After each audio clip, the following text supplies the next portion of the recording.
Jesus said, "Man cannot live on bread alone, but from every word that proceeds from the mouth of God." You're listening to Daily Truth.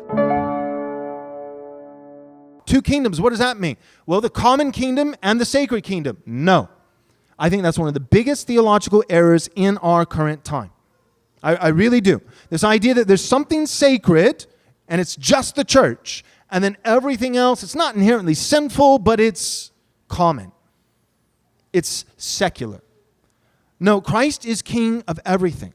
Every square inch, right? That's the famous Abraham Kuyper quote, that there's not one square inch of this world that Jesus doesn't cry out, "Mine."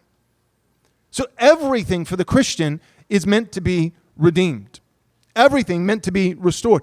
In every arena, we are called as a people of God to exercise Christ-like dominion in every area of life. All of Christ, meaning all of his person and all of his work and all of his commandments to all of life. Not just home and church life, but every sphere of life.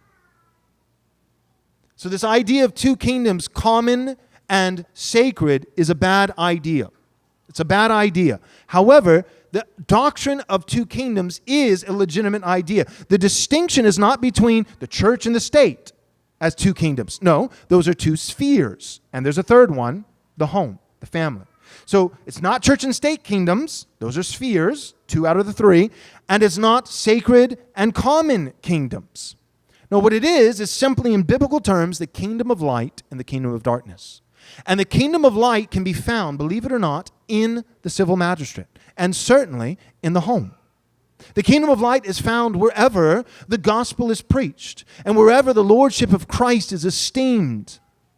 The kingdom of light is found in Christian homes as they lead their children in the fear and admonition of the Lord, and as husbands wash their wives in the word. The kingdom of light is even found in the civil magistrate, when there are godly civil magistrates that seek to do the will of the Lord. And the kingdom of darkness is found in the church at times. False teachers will arise from among you. There is darkness in the church. There is light even outside of the church. It's not so black and white. It's not so clear. Church good, state bad. No, 3 sovereign spheres, none of them inherently evil. In fact, all 3 of them divinely instituted by God for our good and for his glory.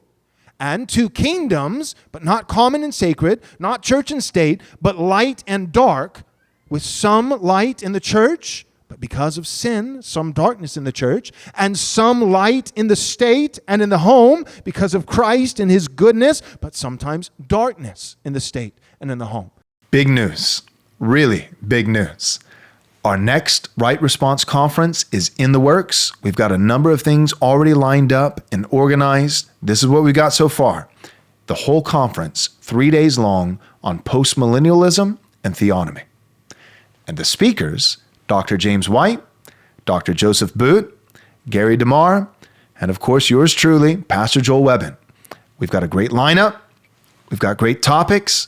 If you want to find out dates and location and registration and anything else, go and visit our website, rightresponseconference.com.